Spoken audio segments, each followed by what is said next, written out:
MPA Emmanuel Athar जुलूस की वफद के हमरा एल्डर अयूब गुलाम से मुलाकात। उन्हें बतौर एडमिनिस्ट्रेटर यूनाइटेड क्रिश्चियन अस्पताल लाहौर चार्ज संभालने पर मुबारकबाद पेश की। तफसीलात के मुताबिक पाकिस्तान मुस्लिम लीग नून के मेंबर सूबाई असम्बली पंजाब इमानुएल अतहर जुलूस ने बिशप प्रोफेसर जफर जोसेफ, खाला Nazir Mustafai, general secretary Nowshera Virka, press club register Shahbaz Ashar पडियार, मारूफ जनरल, साबक मेंबर ज़िले बैतुल माल कमेटी गुजरांवाला डॉक्टर इम्तियाज़ चौधरी पर मुश्तमिल वफद के हमरा एल्डर अयूब गुलाम से उनकी रहायशगाह पर सिटी हाउसिंग गुजरांवाला में मुलाकात की और एल्डर अयूब गुलाम को बतौर एडमिनिस्ट्रेटर यूनाइटेड क्रिश्चियन अस्पताल लाहौर चार्ज संभालने पर मुबारकबाद पेश की।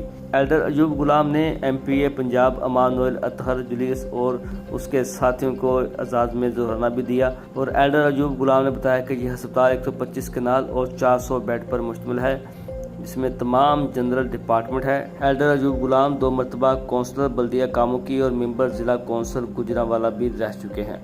उनका ताल्लुक मजबूत सियासी और मजहबी घराने से है। उनके वालिद एल्डर गुलाम मसीह भी एक मोतबर शख्सियत थे।